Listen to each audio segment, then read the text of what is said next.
Hola, saludos desde Ronda.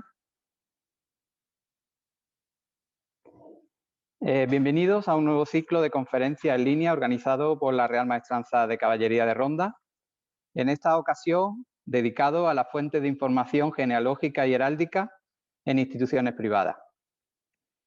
Este seminario web da continuidad al celebrado en 2021 y se enmarca en el calendario de actividades programadas para la celebración del 450 aniversario de la fundación de la Real Maestranza, que se producirá en el próximo año 2023. La ponencia de hoy, titulada La colección de ejecutorias de la Biblioteca de Peralada, del Palacio de Peralada, una mirada artística, será impartida por Inés Padrosa Gorgot, archivera y bibliotecaria de la institución peraladense, a la que agradecemos su completa predisposición a colaborar en este ciclo. Nuestra conferenciante es licenciada en Filosofía y Letras, especialidad en Historia del Arte, por la Universidad Autónoma de Barcelona y diplomada en Biblioteconomía y Documentación por la Universidad de Barcelona. En su haber cuenta con una extensísima bibliografía, presente en numerosos catálogos de bibliotecas nacionales y universitarias, referida de manera general al Alto Ampurdán y de forma más concreta a Peralada, destacando entre sus últimas publicaciones La reforma de la Iglesia y el Convento del Carmen de Peralada, 1875-1895, del año 2017, y Colección cartográfica del Castillo de Peralada, del año 2020. También es autora de diversos artículos y monografías relacionadas con la fotografía, siendo la descubridora de la colección fotográfica más antigua de la comarca, el conocido como Álbum Rubaudonadeu. Ha comisariado diferentes exposiciones, algunas itinerantes, principalmente las muestras anuales de la Biblioteca del Palacio, dedicadas a diferentes temas como los viajes y viajeros, los condes de Peralada o el archivo fotográfico del Palacio, entre otros. Ha sido premiada con diversos reconocimientos por su dedicación a la divulgación de su comarca y su trabajo en favor de la cultura. El Real Estamento Militar de Gerona, Cofradía de San Jorge, la nombró Dama ad Honorem en 2021.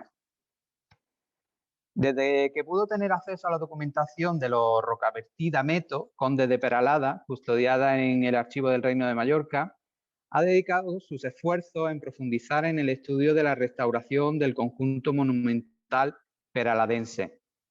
Así, en la última década ha dado a conocer los detalles de la restauración de la iglesia y convento del Carmen y del castillo de Peralada, recuperando del anonimato a sus diferentes artífices. El último dato revelado, por ejemplo, ha sido el nombre del autor del mosaico veneciano que acompaña el reloj de pared del patio de honor del castillo. En la ponencia de hoy explicará el origen de la colección de ejecutorias, magnífica por otro lado, remontándose primero a la creación de la biblioteca en el último cuarto del siglo XIX por los nobles mallorquines Antonio y Tomás Rocabertí d'Ameto. Posteriormente, la biblioteca fue adquirida por Miguel Mateu Pla de Barcelona, principal responsable de su existencia. Si bien las ejecutorias de nobleza son sumamente útiles para poder elaborar genealogías, no hay que olvidar mucho de sus aspectos artísticos, sobre los que se fijará especialmente la atención. Hay que tener en cuenta que entre la riquísima colección de ejemplares existen algunos de gran belleza y gracias a ello se puede hacer un seguimiento tanto de la estética y la iconografía de los documentos con pintura como de otros aspectos relacionados con la historia del libro manuscrito. Recordamos a los asistentes que durante la conferencia podrán realizar las consultas que les puedan ir surgiendo durante la misma en el apartado preguntas y respuestas de la plataforma. Al término de la charla, en función del tiempo disponible, trasladaremos una selección de las mismas a la ponente para su comentario. Las conferencias celebradas el año pasado fueron grabadas para su difusión posterior en el canal de la Real Maestranza en YouTube. Se llama Cultura RMR, donde siguen disponibles para todos los posibles interesados. Este nuevo ciclo que hoy estrenamos tendrá el mismo tratamiento, subiéndose los vídeos a la plataforma las próximas semanas. Sin más, damos las gracias a todos los asistentes por su compañía en el día de hoy y cedemos la palabra a Inés Padrosa Gorgot, a la que reiteramos de nuevo nuestro sincero agradecimiento. Hola, buenas tardes. Muchísimas gracias por la presentación y muchísimas gracias por haberme invitado a estas jornadas. Es un lujo participar en ellas y teniendo en cuenta que son previas al aniversario, al 450 aniversario. Y con ello querría decir que voy a iniciar, tal como ya ha comentado Juan, esta charla. En primer lugar voy a dar una visión muy rápida y general del origen de la biblioteca y de sus fondos, para luego entrar de manera más pormenorizada en la parte de la colección que fue realizada por Miguel Mateu. El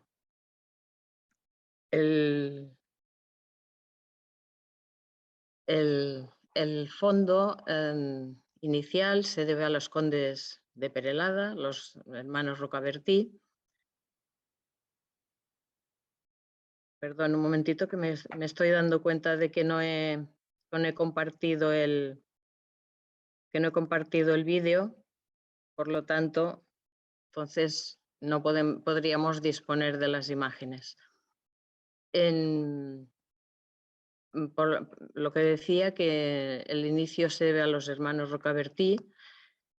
Ellos pertenecían a la familia nobiliaria Grandes de España. Tal como vemos, su escudo está formado cuatripartito con los Dameto, Berí, Coixadors y Salas, y sobre el todo están los Rocabertí. Y por otra parte, la propia colección la hizo don Miguel Mateu. Entonces quiero agradecer a la Real Maestranza y a sus responsables la invitación a estas jornadas para poder dar la justa difusión de nuestros fondos.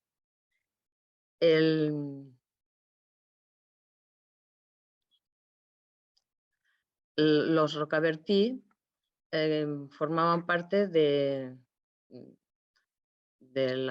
una familia noble con mucha raigambre desde el siglo IX hasta su desaparición por falta de descendencia a finales del siglo XIX. Y aquí podemos ver dos de los retratos como maestrantes de Valencia, una institución hermana menor en la que estamos hoy, hablando, de la de Ronda. Aquí están los dos hermanos, Antonio y Tomás, se encuentran en el patio del castillo de Perelada. Y aquí les presento una visión general del castillo, con todas sus dependencias, que está conformado por el propio castillo y el convento del Carmen, dos propiedades que se unieron en el siglo XIX, y además ellos crearon el parque, los jardines que lo rodean, que es toda esta masa arbórea que se ve a su alrededor.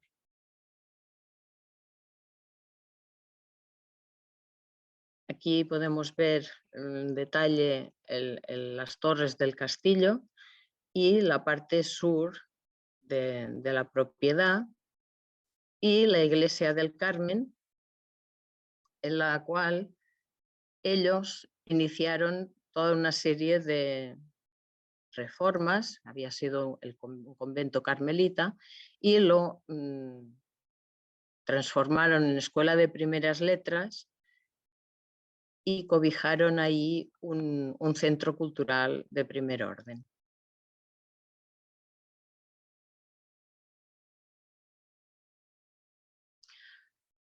Los Rocabertí como nobles que eran, procuraron justificar su genealogía y dejar memoria de su estirpe en diferentes puntos de la edificación, tanto si era en sus cenotafios, como si era en sus panteones, como las vidrieras, como podía ser también en los tapices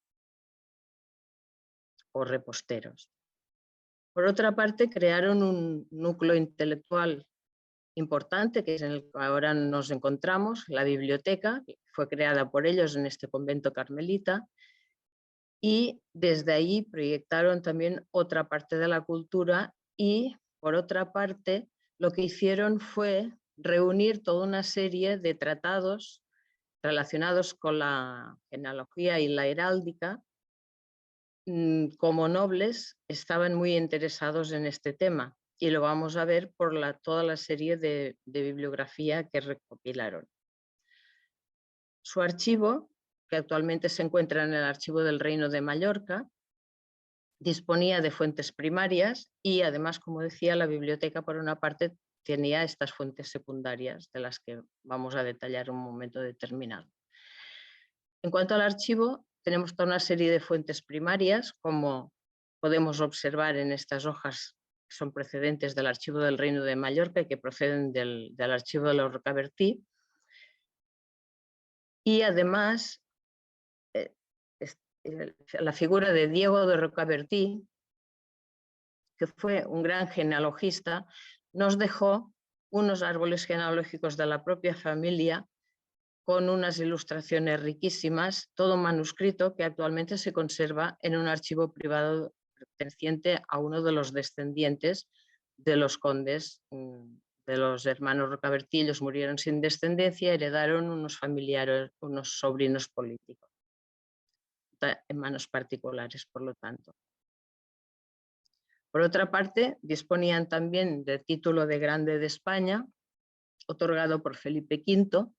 El título de Grande de España se lo otorgaron a Guillermo de Rocafull y Rocabertí, residente en Zaragoza, y en esta proyección que les paso hay tres elementos distintos que forman parte de este título.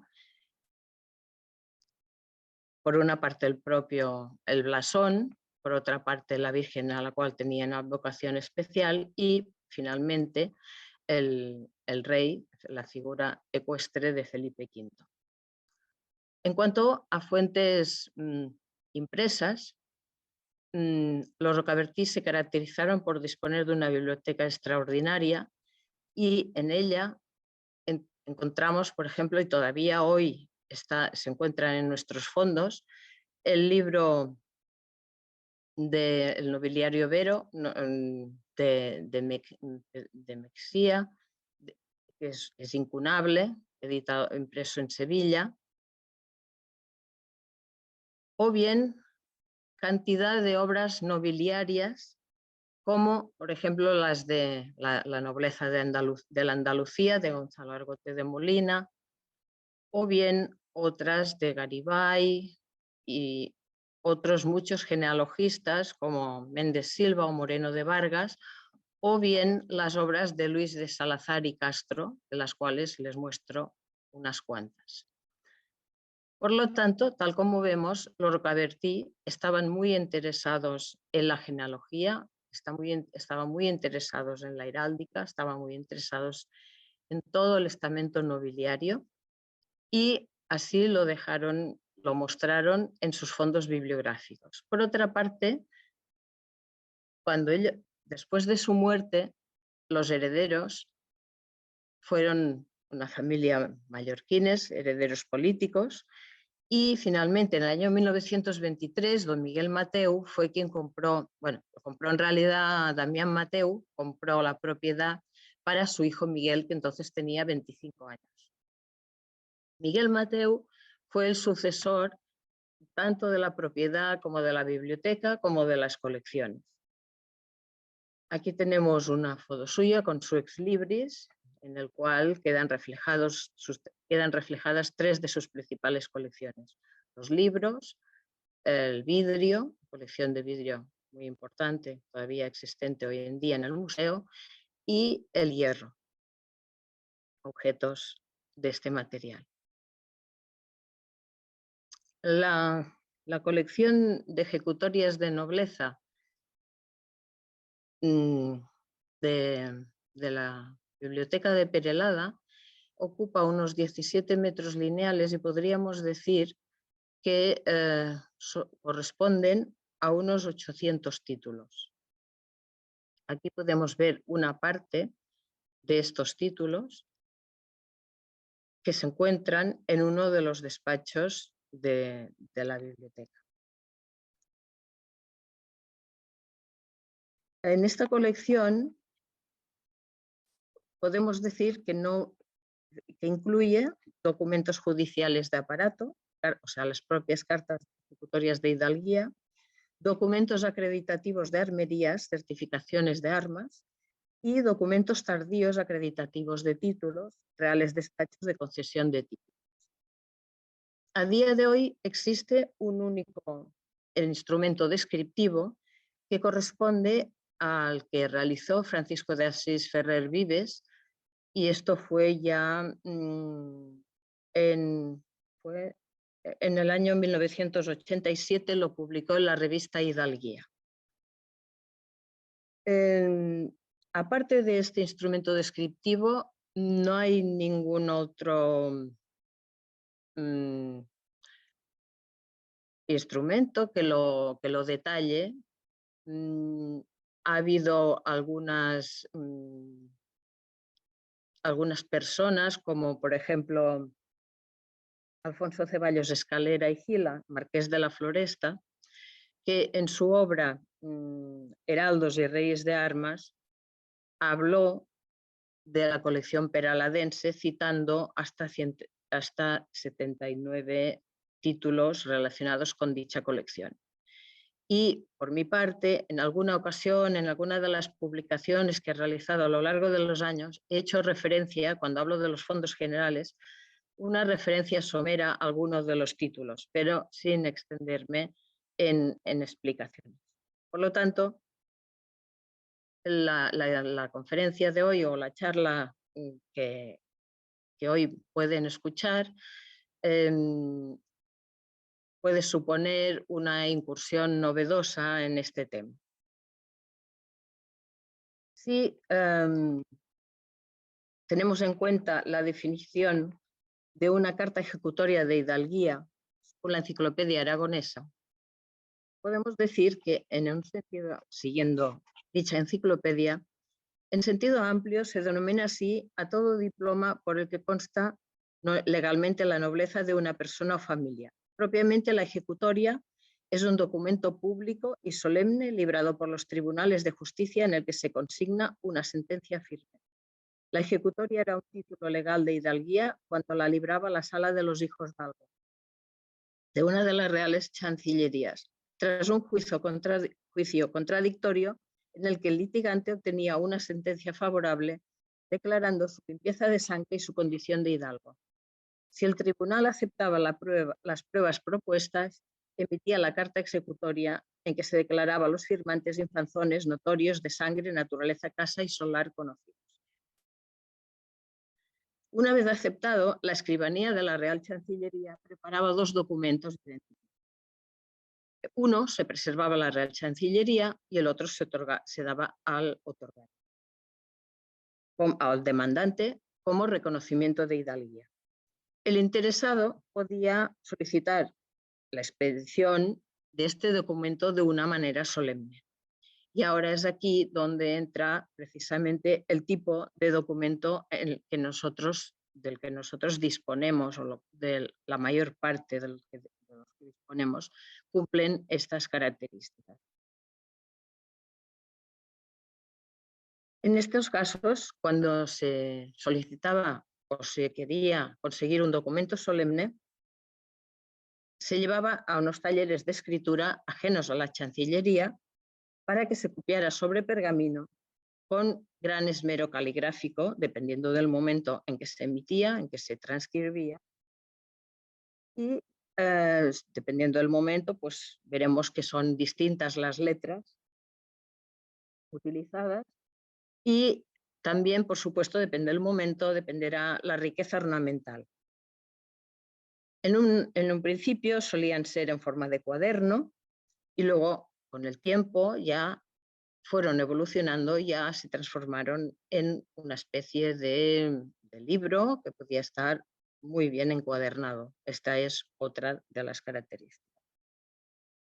Intervenían los escribanos o pendolistas y los artistas de distintos talleres, miniaturistas, más o menos reconocidos.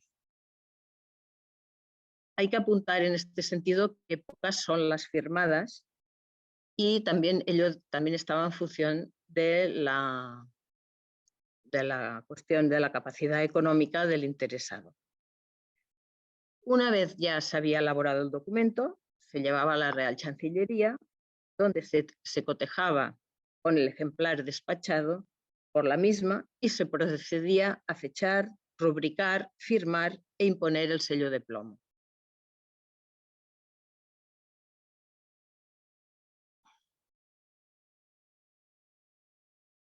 Para conformar esta colección peraladense creada por don Miguel Mateu a partir de 1923, que es el momento de la compra, don Miguel se dirigió a distintos proveedores.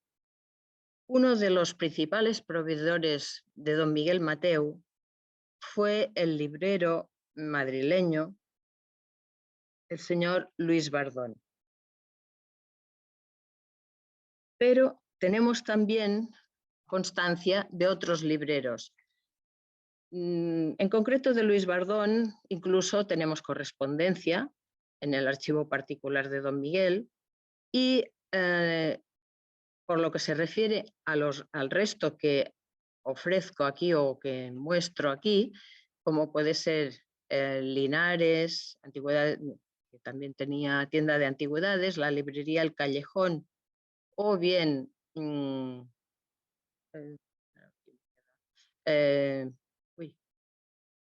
ay, vaya qué bien.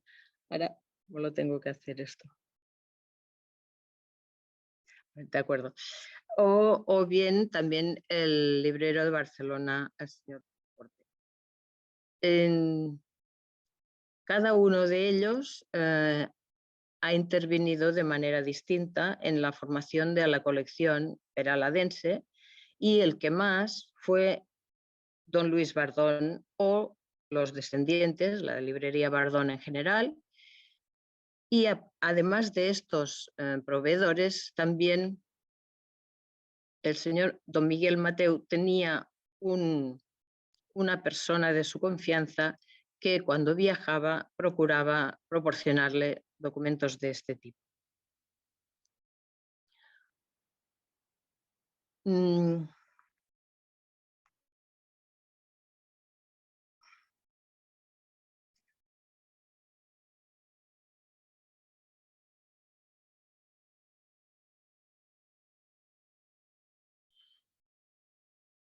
Para determinar, para el estudio de las ejecutorias de nobleza, las podemos observar desde muchos puntos de vista. Podemos realizar un estudio codicológico, podemos realizar un estudio desde el punto de vista de historia del arte o podemos ver otras lecturas que nos ofrecerán unas miradas complementarias que en realidad sería la parte a la cual hoy me querría referir. Por supuesto, el estudio del codicológico va intrínseco también en el estudio que vamos a ofrecer a continuación.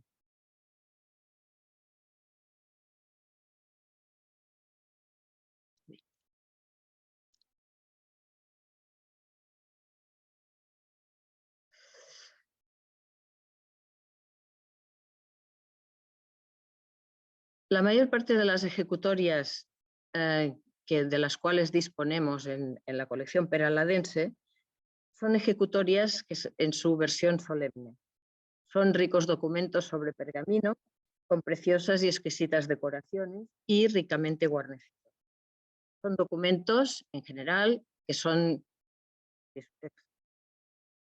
fácilmente expuestos en un atril, o sería en realidad su función, la de estar expuestos en un atril, o bien la de exhibirlos ante las amistades y para que quede también como perdurabilidad de la estirpe. El repertorio peraladense nos permite recorrer desde la época de Juan II, es decir, desde el siglo XV, hasta el siglo XX. Un amplio abanico de siglos, de tiempo, en el cual han transcurrido muchos sucesos y el documento escrito ha evolucionado en gran manera. En este caso les muestro tres ejemplares otorgados en distintos momentos y que corresponden a distintas tipologías ornamentales. Por ejemplo, para el primer caso, vemos que dispone de una cenefa para todo el documento, para cada una de las páginas, con una letra capital seguida de letra de aparato y además dispone del sello pendiente. Este es un documento completo, extraordinario, extraordinario por la época de la que estamos hablando y completo por disponer del sello pendiente que en muchos casos no nos ha llegado.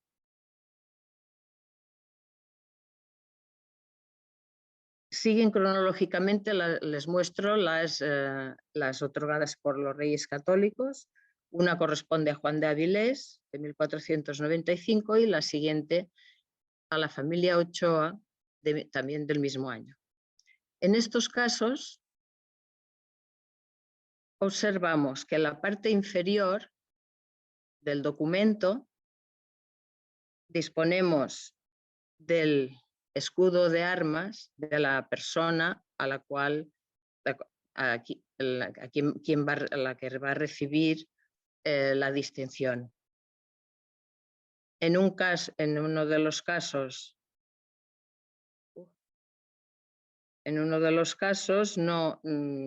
no se puede diferenciar bien el contenido del interior, ya que está formado por pan de oro. Suponemos que con los años o bien no se acabó de realizar el escudo o bien con los años ha desaparecido esta parte. Estas orlas mayoritariamente son orlas, podríamos decir, de influencia flamenca, orlas florales en general cerradas, excepto la tercera. La segunda sería la propiamente flamenca, digamos. Y en la base, la segunda y la tercera, se incluye este blasón que aparece de manera tímida de momento, luego ya veremos que irá evolucionando. Las letras de aparato, que son las que siguen a la inicial campeada, enriquecen el documento, cada uno de estos documentos.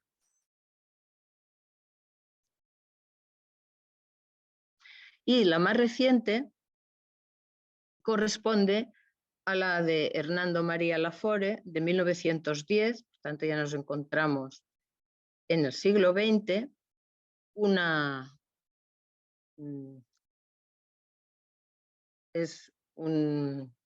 en este caso, en este caso es un real despacho con una encuadernación típica de la época. En este caso ya interviene la parte impresa y el interior del impreso tiene el manuscrito desarrollado, el real despacho otorgado al señor Lafore.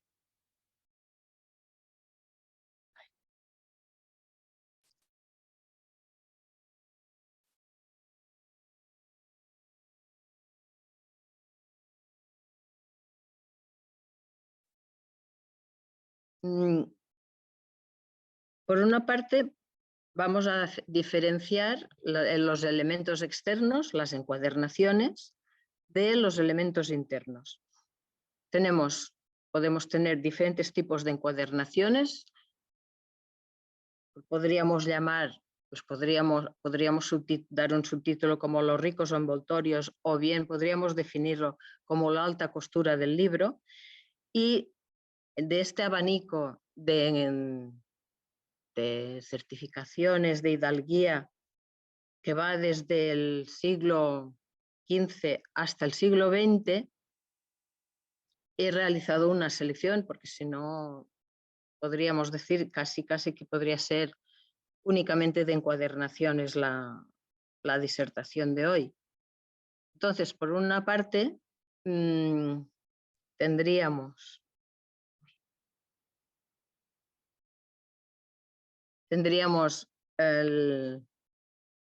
las denominadas, dentro de los estilos de encuadernaciones, tendríamos estos ejemplos deslumbrantes de estos tipos populares que estarían entre los estilos plateresco y barroco, que es un estilo propiamente español que se desarrolló principalmente en dos puntos de la geografía española, en Valladolid y Granada, y de las cuales aquí les muestro 3 ejemplares con los correspondientes nombres de las personas a las que fueron otorgadas. En estos casos observamos la clara influencia de la orfebrería, del encaje y de los bordados trasladado a la encuadernación, con 2 tipos de trabajo, el gofrado y el dorado, y siempre siguiendo líneas geométricas más o menos concéntricas, con una serie de elementos que se han desarrollado en este periodo, que puede ir, la más antigua que tenemos, por ejemplo, es de mediados del siglo XVI, hasta incluso algunas ya entrado en el siglo XVII. Estos son típicos de las reales chancillerías de Valladolid y Granada.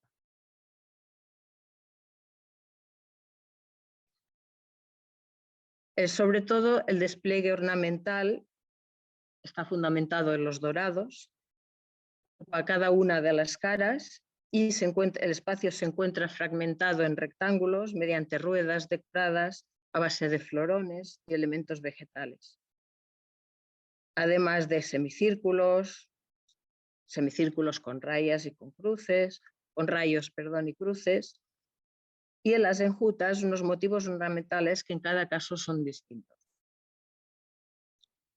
Algunas de ellas también observamos que tienen florones aldinos y granadas en sus esquinas. En dos de ellas podemos observar el superlibris con motivo Jesús, monograma correspondiente a Jesucristo, y corresponden a los personajes que tienen ustedes en la parte inferior ya citados. En este sentido podemos decir que hay algunas encuadernaciones similares a esta, por ejemplo, que se encuentran en la Pierre Morgan Library de la Hispanic Society de Nueva York, o también las podemos encontrar en algunas bibliotecas españolas. Ha habido algunas aportaciones en este sentido, en las que han quedado recogidas algunas de estas encuadernaciones en trabajos, por ejemplo, realizados bastante recientemente, entre los años 2000 y 2015, por diferentes especialistas desde por ejemplo,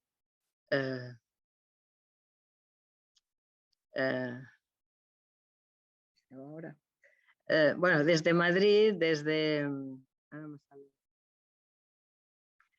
Juan Antonio Lleves, por ejemplo, Javier Docampo, y ha habido muchas personas más implicadas en estos trabajos de investigación.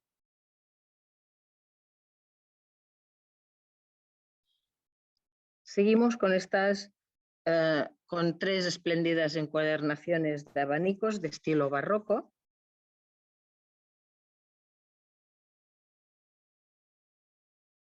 Sin duda, de las más bonitas de las que tenemos en la colección. Esta es simplemente una colección, seguramente la más rica puede corresponder a la ejecutoria de la familia Ponte de 1666. Hay otras en las que la decoración de abanicos no queda, queda más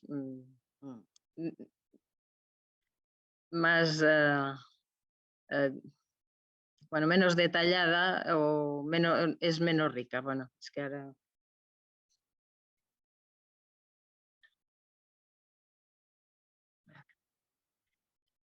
Y pasamos al estilo imperio. Seguimos viendo estas magníficas encuadernaciones, que contienen ejecutorias de nobleza. En estos casos ya correspondientes al siglo XIX. En la parte inferior pueden ustedes ver las distintas familias a las cuales corresponden. Y,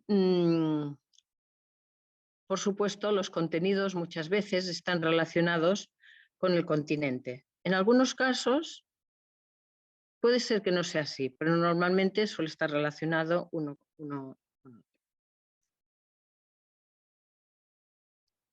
Y ya pasaremos a otro tipo de encuadernación, son las encuadernaciones enteladas y las sedas. Para las encuadernaciones enteladas, estos son los tejidos que figuran o que aparecen en las encuadernaciones de estas épocas, son el fiel reflejo de los tejidos que guarnecían las estancias, como podían ser los cortinajes, ajuares, o podían estar relacionados también con partes de la vestimenta de los personajes que vivían en aquellas estancias, en aquellos palacios. De todas formas, este es el material más delicado y muchas de ellas no han superado el paso de los años. Algunas se encuentran, las que les presento se encuentran en bastante buen estado. Sin embargo, hay otras en los cuales no podemos decir lo mismo. Tenemos tejidos con influencias nazaríes, sedas adamascadas, terciopelos, todavía no los presento, diferentes muestras y diferentes ahora, por ejemplo, terciopelos. Estos abundan, vemos acompañado, en algún caso acompañado del sello pendiente. En algún caso podían tener broches, como es el caso de la ejecutoria correspondiente a la familia Sierra, broches de plata que enriquecían el documento, realizados por destacados orfebres, evidentemente. O, por ejemplo, para el caso de la familia Sánchez, en este caso, tenemos una pasamanería también a base de hilos de plata, montada sobre un terciopelo verde en este caso. Aquí les muestro el título, el exterior del título de Grande de España, que no está en nuestros fondos, pero sí que del Grande de España, que les he mostrado con anterioridad, de Guillem de Rocafull. Y en este caso me gusta mostrárselo para que vean cuál es el estuche en el cual se encuentra, el sello pendiente y los adornos de plata que lo conforman con todas sus cantoneras. Este se encuentra en el archivo del Reino de Mallorca. Había estado, se supone que en algún momento había estado en Perelada, pero todo el archivo de los Rocabertí se encuentra en el archivo del Reino de Mallorca, al igual que este título de Grande de España. Y en este caso tenemos unas encuadernaciones en terciopelo con superlibris. Son ricas encuadernaciones que corresponden a distintas familias que recibieron el título durante el siglo XIX, con distintos superlibris, uno perteneciente a Isabel II y el que está a su lado perteneciente a Alfonso XIII. Y para finalizar con el apartado de las encuadernaciones, la parte que sostiene el documento, la ejecutoria de nobleza, el título nobiliario, les presento esta, que es,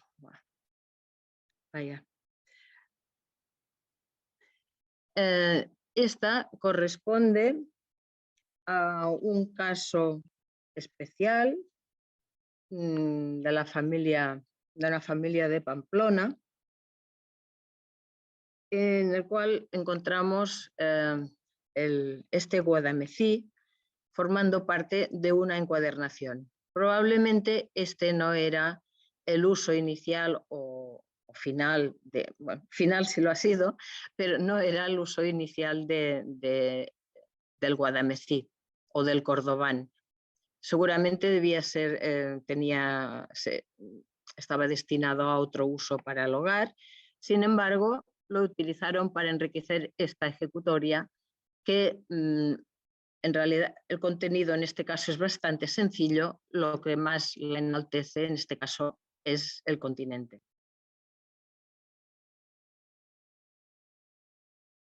Algunos de estos ejemplos que les he mostrado disponen de su sello pendiente.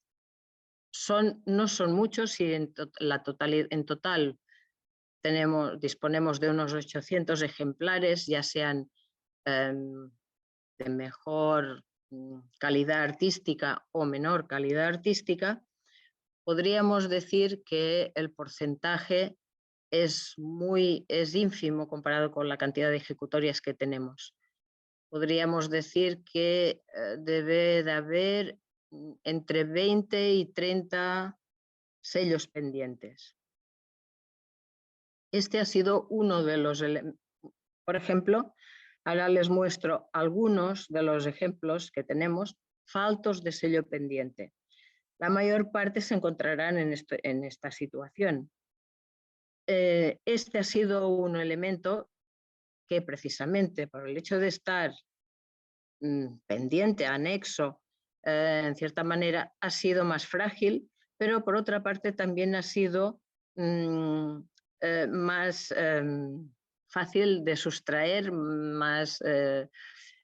ha llamado más la atención a aquella persona que ha querido sustraer este elemento y separarlo del documento original.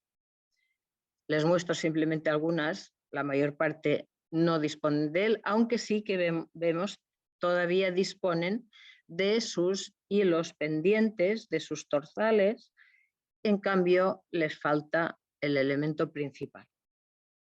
Estos pueden ser los sellos pendientes de los cuales disponemos, pueden ser o bien de plomo, de lacre, pueden estar preservados en bolsa, en una bolsita acorde con la encuadernación, o pueden estar preservados en un estuche metálico. Aquí les muestro algunos de los ejemplos que tenemos. En cada uno de ellos ya está detallada la fecha, la familia o a la persona a la que se le dio la ejecutoria y el sello del rey, sello correspondiente, tanto si es de plomo como si es de lacre. Una de ellas, por ejemplo, la ejecutoria de la familia Vizcarra, es especialmente bonita por tener este estuche para contener el sello. Otras disponen de una cajita y en algunos casos también ocurre que se dispone de la caja y en cambio falta el sello pendiente.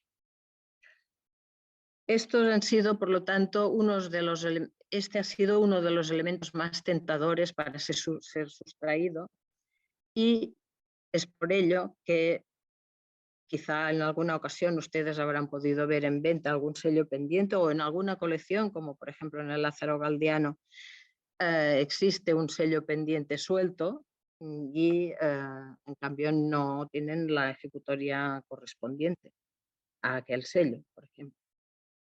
Ha originado también su compraventa, por supuesto.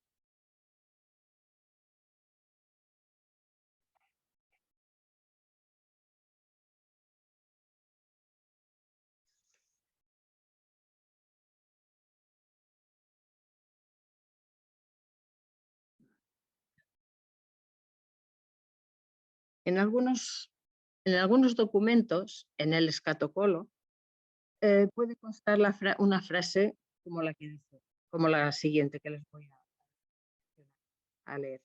Mandamos dar al interesado esta carta ejecutoria de la dicha sentencia definitiva escrita en pergamino de cuero, entre paréntesis, en algunos casos no lo menciona, y sellada con nuestro sello pendiente en filos de seda a colores.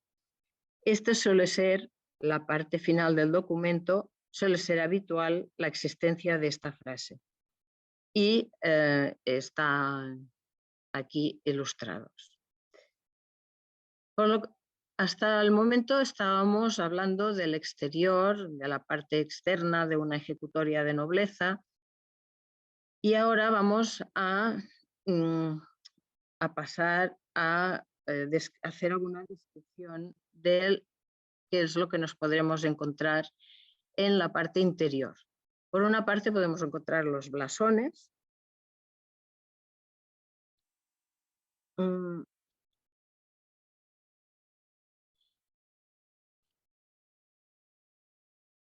Algunos de ellos, como ya se ha podido ver en algunas de las ilustraciones previas, algunos blasones ya aparecen tímidamente en la base del documento, en la base de estas ejecutorias ya del siglo XV, principios del siglo XVI, aparecen los blasones en la cenefa que enriquece el documento inicial, como es el caso de Juan de Avilés o de Diego Patiño.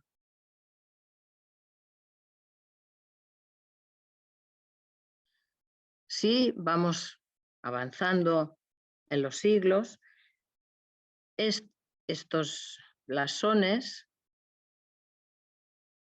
pasan de la orla a formar parte de la letra inicial en algunos casos, de manera más sencilla, otras veces de manera más elaborada, junto con otras ilustraciones, ya para formar parte el blasón única y exclusivamente de la ilustración de una sola página.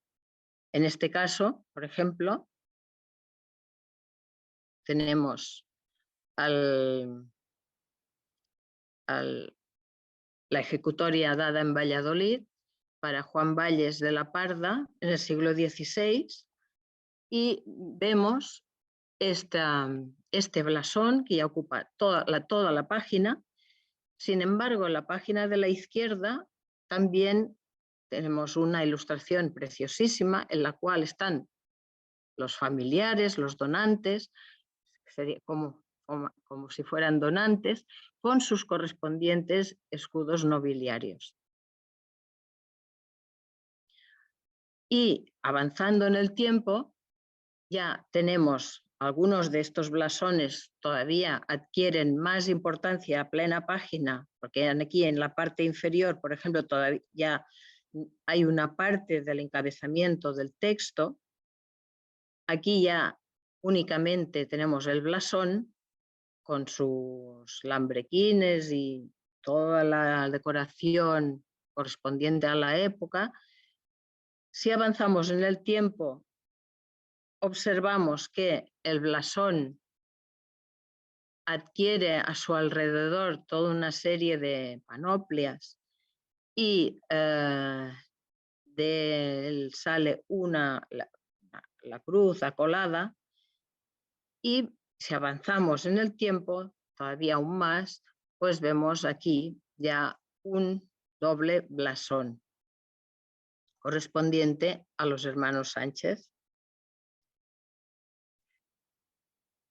Otro de los elementos que aparece en las ejecutorias de nobleza es el árbol genealógico.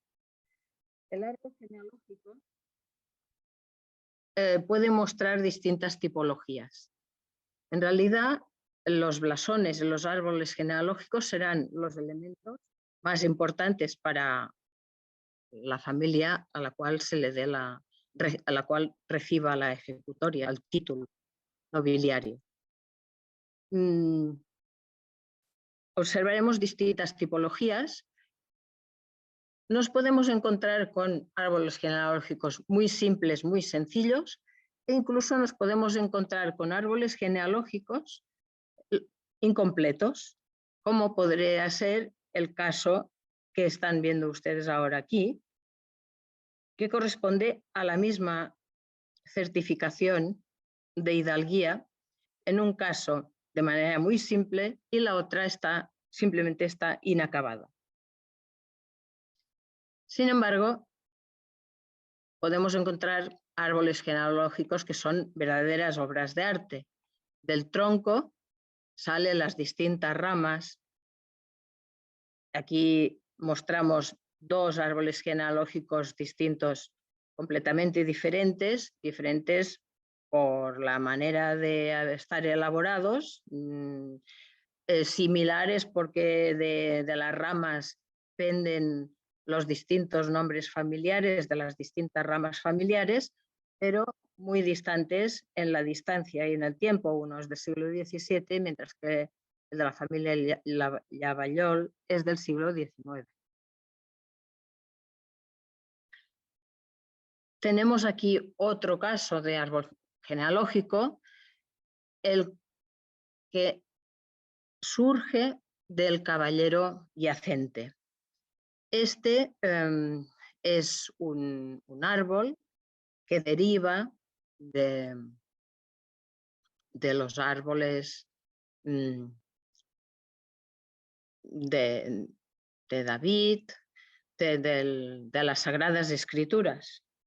De la misma manera, aquí han ubicado al caballero yacente de quien van saliendo las distintas ramas de la familia, pudiendo ser más sencillos, más elaborados, simplemente a tinta o utilizando otras técnicas pictóricas como puede ser el temple, enriquecidos con los escudos de las distintas ramas familiares y que o bien pueden ser a base de círculos y rodeados del ramaje del supuesto árbol, o bien enriquecidos con otro tipo de etiqueta y en la cual aparecen las distintas ramas familiares. Les muestro aquí el caso de un árbol genealógico precioso con fondo de oro, en el cual, a diferencia de los anteriores que simplemente vemos que aparecen los nombres, aquí en este caso, además de aparecer los nombres, aparecen los supuestos retratos familiares. En realidad, propiamente tampoco son retratos, porque si nos fijamos son similares las figuras femeninas a las masculinas, son muy parecidas, pero desde luego este árbol genealógico tipo árbol de Jessé es una verdadera preciosidad con el fondo de pan de oro.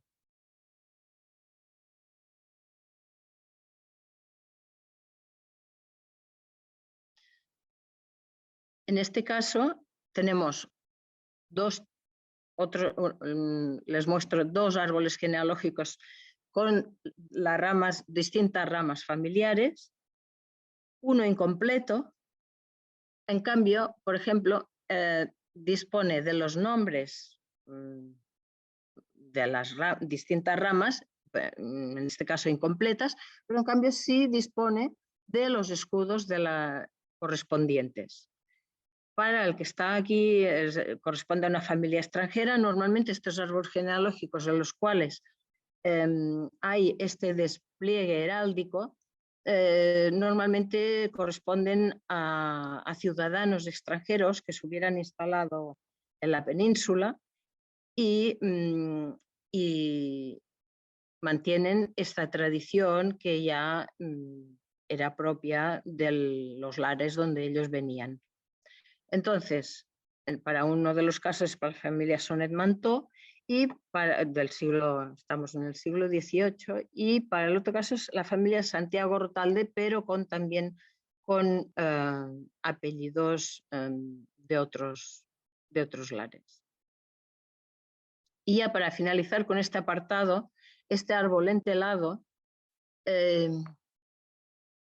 completísimo, un árbol con una cantidad de ramas de distintas familias que corresponde a la familia de Juan Luis Mayone del siglo XVIII, y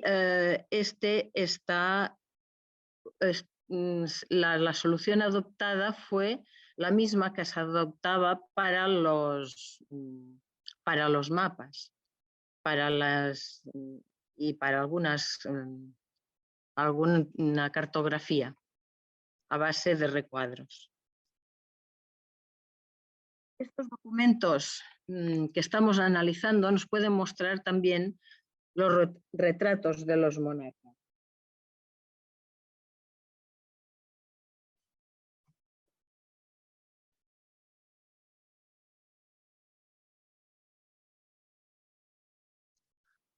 De manera excepcional les pongo como retrato, ya que no hay ninguno, el sello pendiente de Enrique IV, de una de las ejecutorias que he mostrado con anterioridad.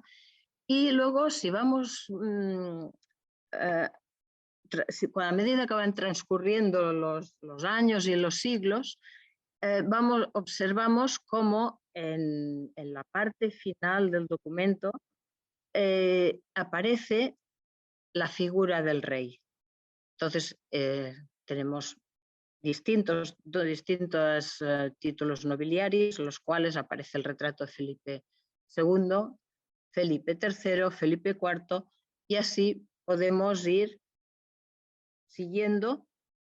Hay más, por supuesto, pero vemos que, por ejemplo, la figura del rey puede aparecer en un recuadrito de manera relativamente minúscula, formando parte de una letra capital, o bien al principio de la ejecutoria, como sería el caso de el que está el retrato de Felipe IV. Esta sería para un inicio de ejecutoria. Y en estos casos que les muestro aquí a continuación, el retrato de Carlos III, Carlos IV e Isabel II también estarían en el inicio de una ejecutoria. En algunos casos están a plena página, en algunos otros casos ya incluye una parte del texto, y en algunos casos, como el caso de Isabel II, va acompañado del escudo real. Además del retrato del monarca, podemos encontrar también el retrato de la familia, como ya hemos podido ver con anterioridad en algunos de los ejemplos. Es muy habitual que el retrato familiar esté en una de las primeras páginas a manera de donantes. Por ejemplo, aquí les he puesto simplemente dos casos, pero el retrato de la familia es muy habitual en este tipo de documento, como por ejemplo en este caso la familia Aldana o la familia Coronado, pero es, ya les digo, muy habitual. Pueden ser que estén como representados, como es el presente caso, junto a una virgen que puede ser de su especial devoción, o bien puede ser una virgen o un santo de manera general. Normalmente suelen estar relacionados con la zona geográfica en la que viven o a la que tienen o a la virgen a la cual tienen una especial devoción. Por lo que se refiere a religión, además de lo que acabábamos de observar, en estos documentos observamos que la representación, las advocaciones marianas, la representación de la Virgen es muy importante. Y entonces tenemos diferentes tipologías, las cuales tenemos la Virgen representada de formas distintas y siguiendo iconografías distintas, correspondiendo, por ejemplo, en estos tres casos que les pongo en este pase, por ejemplo, corresponden a tipologías de vírgenes derivadas de modelos italianos, tanto por la manera de representar las vírgenes, por el escenario como por el colorido. Estas vírgenes responden a estas derivaciones que podrían ser derivaciones renacentistas de reconocidos pintores italianos, e incluso el colorido responde a estos casos. Los azules son azules muy utilizados por los pintores renacentistas italianos.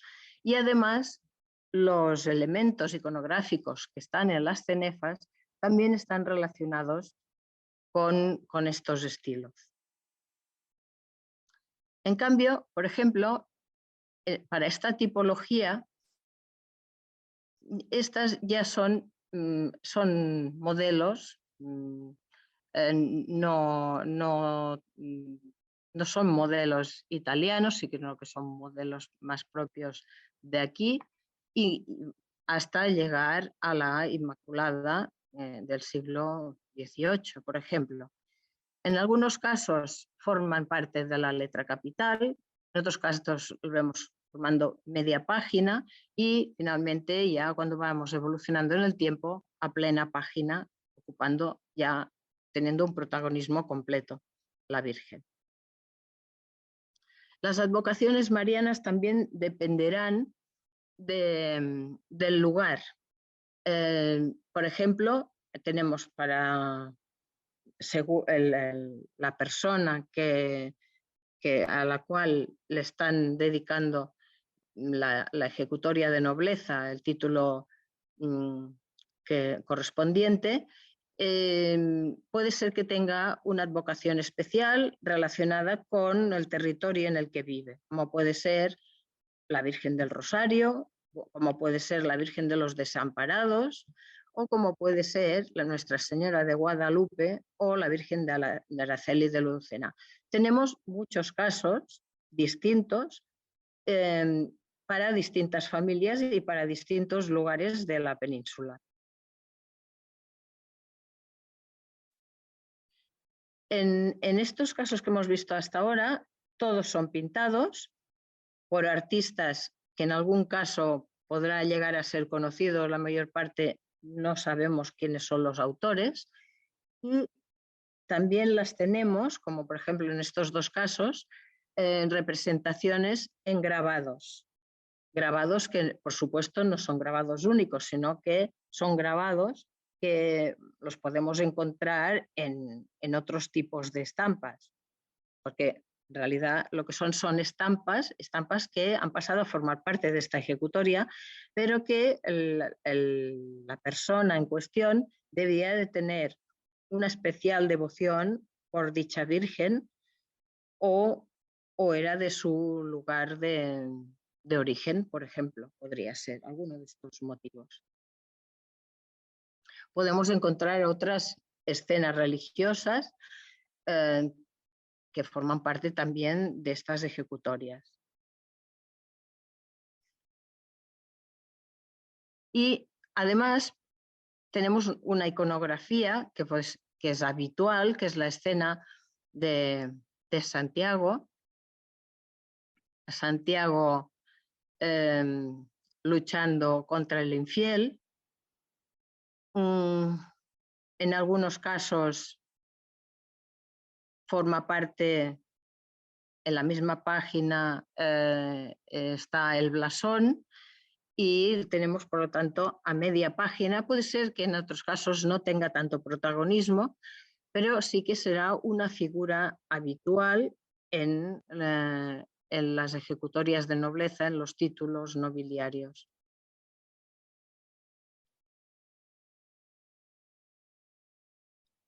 Para pormenorizar en algún caso en concreto, hemos visto ya con anterioridad la encuadernación, esta preciosa encuadernación hemos pasado al principio, y veamos cuáles son las páginas iniciales de esta encuadernación. En este caso es una encuadernación que corresponde a la familia o a Rodrigo Tinoco, de principios del siglo XVII, un vecino de Cumbres de San Bartolomé de Huelva, y aquí tenemos a la familia representada junto a la figura de Jesucristo, con su escudo, la Virgen a la que tienen especial devoción y otros miembros de la familia. Esta sería una doble página inicial de esta ejecutoria, con sus cenefas, la hoja de seda de separación para proteger la preservación de la pintura, y a continuación tenemos todo el texto, que puede tener letras capitales más o menos importantes, y al final puede tener la figura del rey en el escatocolo del documento, y podemos tener alguna capital adornada o no. Otro de los documentos visto por diferentes partes sería la encuadernación. La hemos visto con anterioridad esta. Sin embargo, aquí tenemos dobles páginas interiores, la familia en primer término, toda la familia orando, otra parte de la familia rezando a la Virgen, el escudo que se ha otorgado a esta familia y el inicio con una letra capital decorada y el inicio del documento.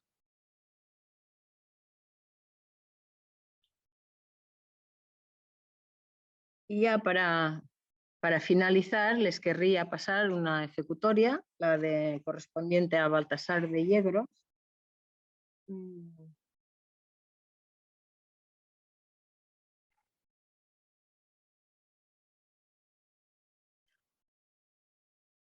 Este era vecino de Cártama y la ejecutoria la llevó a cabo Juan Félix de Rújula. Entonces aquí tenemos 3 páginas correspondientes a esta ejecutoria. La primera página en la que aparece el rey de armas, que ha sido la persona con la figura de la justicia, que ha sido la persona que se ha ocupado de llevar a cabo el documento, el inicio del documento, a quien está dirigido, a don Baltasar de Yegros, el lugar, el año, el árbol genealógico correspondiente a la familia. Es un árbol preciosísimo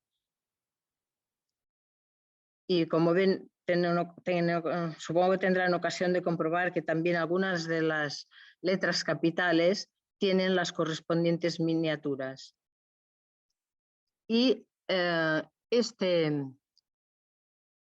ejecutoria, además de disponer de estas páginas y del árbol genealógico doblado, un árbol genealógico extensísimo con muchos ramajes, como ven ustedes,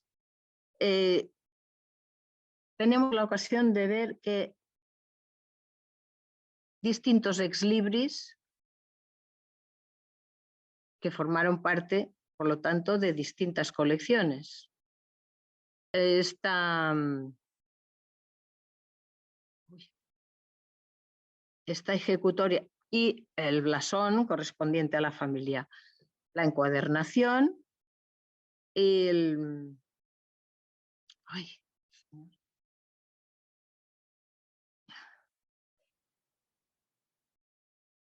y esta correspondía a precisamente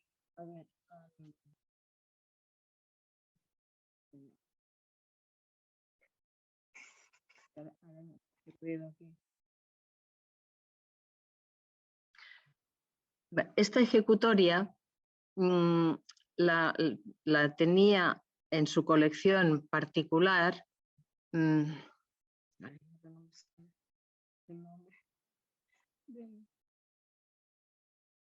Diego Salcedo. Diego Salcedo era vecino de Cártama y él tenía, llegó a él esta ejecutoria.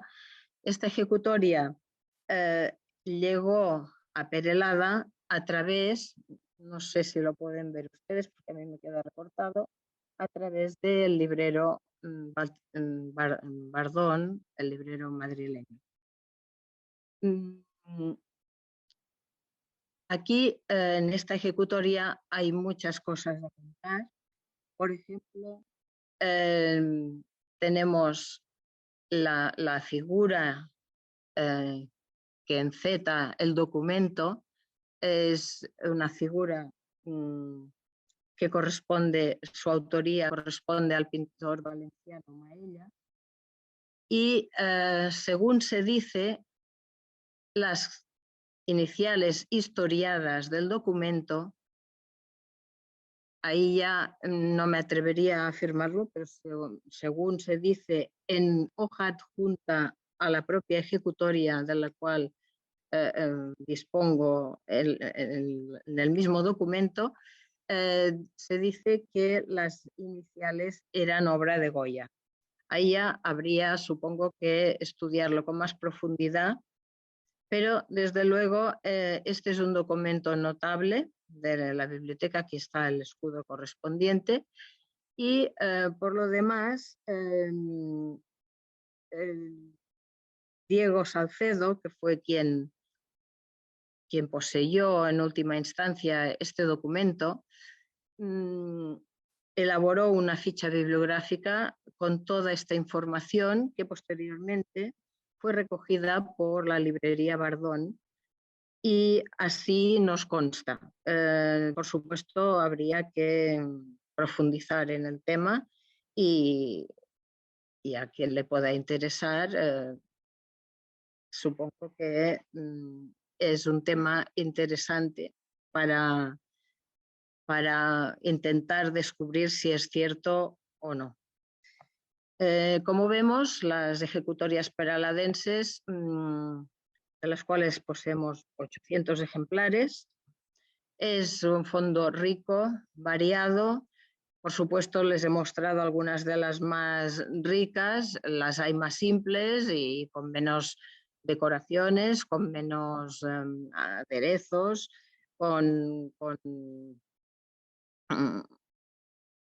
todo simplemente en papel y escritas como a mano, de manera muy sencilla, pero el 80% podríamos decir que reúnen características similares a las que les he mostrado.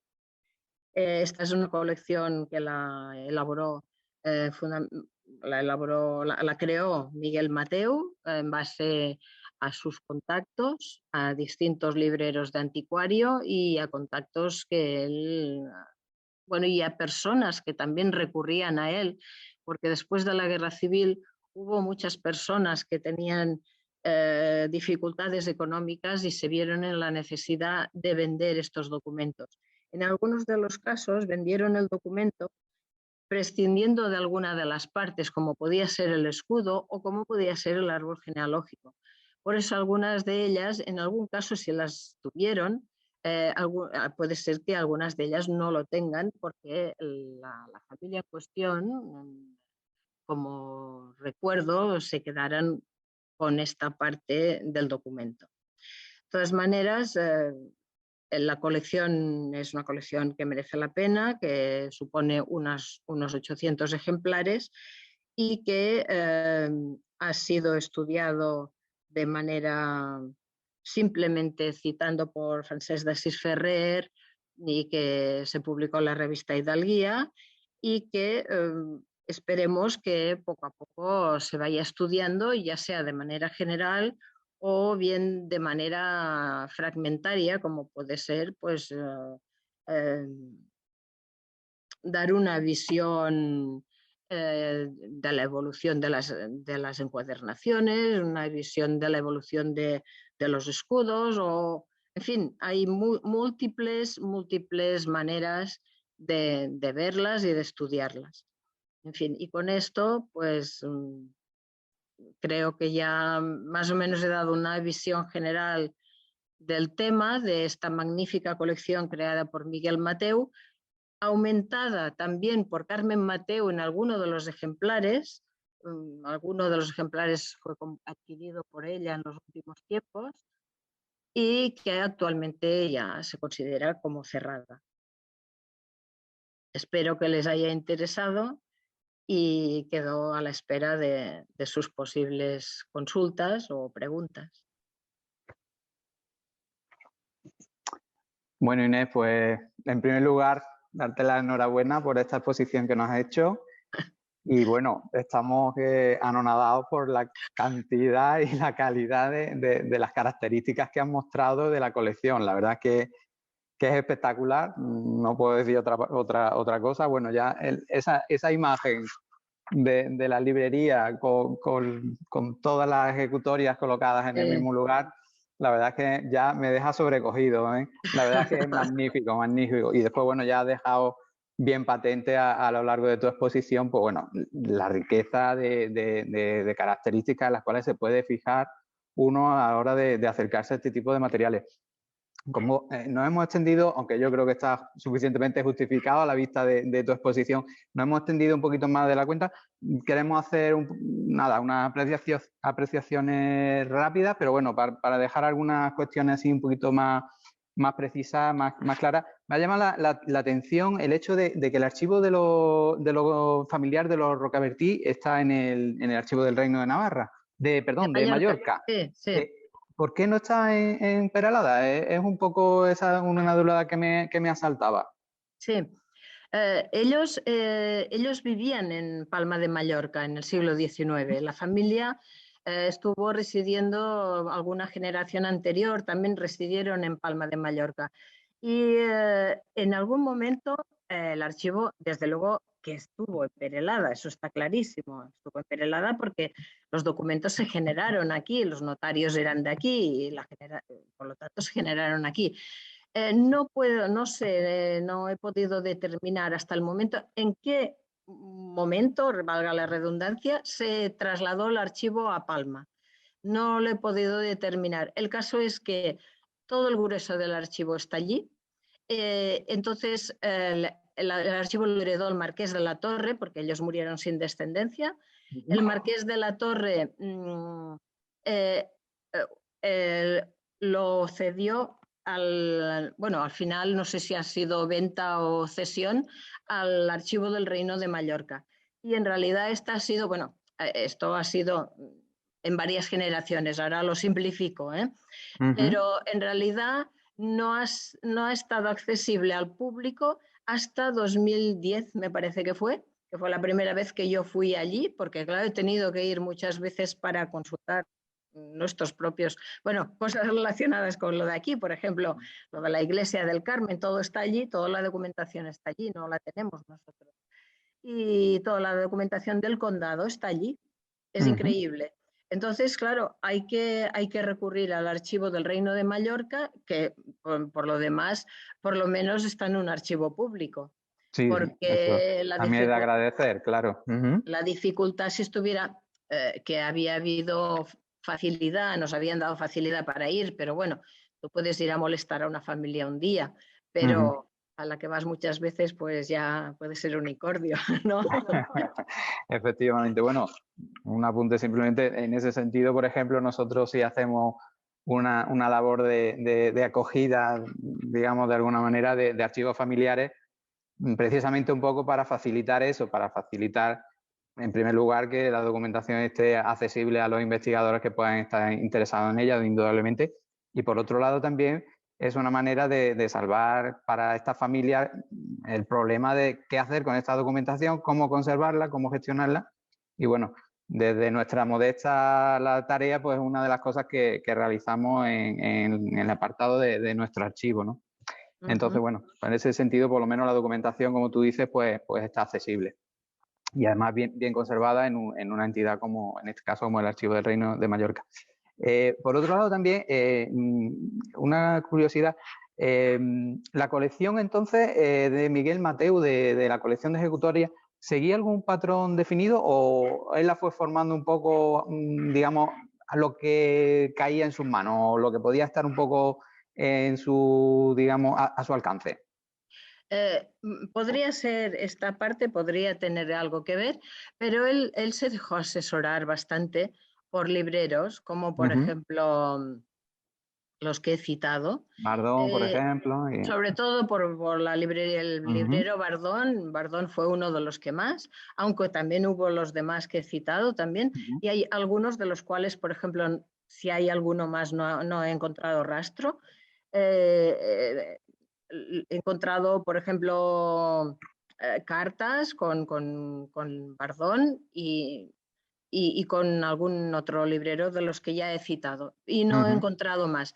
Luego sí que lo que sé también es que hubo, a título personal, hubo aquellos nobles que quisieron desprenderse de su documento y entonces se lo ofrecieron a título personal y entonces ya pues entablaron conversaciones con él particularmente y en estos casos a pesar de que tenemos su archivo particular, no lo he localizado. No he localizado más, digamos.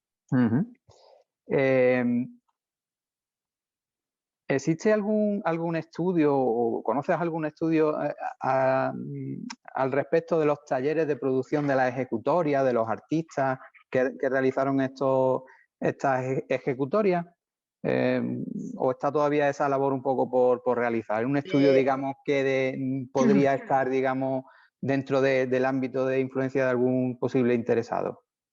O sea, te refieres de aquí de Perelada, ¿no? Exactamente, Las de Perelada, la colección, ¿no?, específica que tenéis ahí, que conserváis. No está estudiada, no está estudiada. La única publicación que hay, las de Francesc Cis Ferrer Vives, que la publicó la revista Hidalguía del año 87, me parece que fue, pero allí simplemente lo que hizo, bueno, simplemente, a ver, que ya es bastante trabajo, ¿no?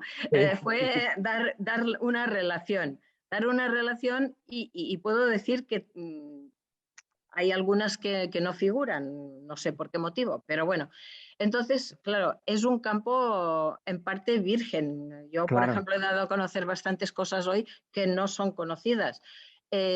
Luego, por ejemplo, antes he citado ¿cómo se llamaba? Bueno, ahora no me acordaré del nombre del que sí, Alfonso Ceballos Escalera, por ejemplo, él menciona hasta 79 ejecutorias de nobleza, pero yo creo que lo hizo en base al estudio de Ferrer y Vives, ¿sabes? Ujú. Y aparte de esto, aparte de algún artículo en el cual yo haya publicado alguna ejecutoria así en plan, como decir, las colecciones que tenemos de manera así suelta, no, es un tema bastante virgen, o sea que tenemos bastante para estudiar. Bueno, pues ya estamos dando ideas, ¿eh? Ya está, se está lanzando, Para que ya se está, alguien estamos lanzando el anzuelo, ¿no? Exactamente, sí, sí. Y, a nivel de digitalizaciones, ¿tenéis de vuestra colección, tenéis parte digitalizada? ¿Se puede consultar en línea en algún sitio? En fin, en este sentido En nos línea preguntan no, también algo. no, en línea no. Tenemos ejecutorias digitalizadas porque ha habido peticiones Ujú. de documentos, de documentación de este sector, Sí. porque hay particulares que han sabido, han indagado y se han preocupado y han sabido que teníamos la ejecutoria de su familia, ¿no? Ujú. Entonces, en estos casos han pedido reproducciones y las tenemos. Nos hemos quedado una copia y tenemos. Y en algunos otros casos. Pero es un porcentaje mínimo, es un porcentaje pequeño. O sea Madre mía. que no. Si a alguien le interesa, ya también lo digo para que se sepa que se hacen reproducciones pagando los costes, en fin, ya. Ujú. Tenéis Sí, también servicio. que existe el servicio, Ujú. sí. Y el catálogo de la biblioteca también lo tenéis informatizado o lo tenéis disponible a través de algún catálogo, no sé, particular o colectivo? Aquí. Ahí, o sea, in situ, lo tenéis en la propia sede. Sí, sí, sí, esta es voluntad como es una biblioteca privada, entonces Ajá, esta es la voluntad. muy bien, ¿Eh? pues estupendo. Sí, Bueno, pero de todas formas, está abierta para consulta. bien. Lo Ujú. digo por si alguien recurre a vosotros preguntándolo, y ya lo digo. Para eso, por eso, en parte estoy aquí trabajando por eso, digamos, ¿no? Es Claro. una de mis funciones, digamos. Ujú. Entonces está abierta a la consulta al público, aunque no haya una difusión fácil como... Bueno, hay que seguir unos requisitos, pero bueno, estamos en una propiedad privada, entra dentro de Sí, bueno, lo, digamos de lo de lo normal. cómo está establecido. Muy Sí, bien, pues Inés, no nos vamos a extender más. Ya llevamos hora y media de emisión y ya por último, pues bueno, volver a darte las gracias por toda la colaboración que nos has prestado dándonos esta conferencia. Yo creo que se quedan ahí en el tintero un montón de temas, está clarísimo. Bueno, animamos a los posibles interesados a que investiguen vuestros fondos porque la verdad es que es una auténtica maravilla el centro que tenéis, la colección en particular de ejecutorias y nada, desde aquí pues bueno, animaros a seguir conservando y difundiendo ese maravilloso fondo que tenéis y que lo sigáis dando a conocer y que bueno, se pueda conocer por cada vez, muchas más personas, ¿no? pues sí. Y nada, reitero lo dicho y te doy muchísimas gracias por tu atención, la atención que has tenido con nosotros. A vosotros por la difusión también que supone desde esta ventana que estáis proyectando tantas actividades y de un tema tan específico y tan relacionado con vuestro quehacer. Ujú. Pues muchísimas gracias. Bueno, Fantástico a pues vosotros. damos también las gracias, por supuesto, al asistente y emplazamos a todos a la conferencia de mañana que estará impartida por Juan Manuel Pérez, director del Archivo Histórico Minero de la Fundación Río Tinto y que nos hablará pues de una interesantísima documentación genealógica que custodian en el archivo y que bueno, mañana nos la presentará. Así que emplazamos a la conferencia mañana y muchísimas gracias a todos por la atención.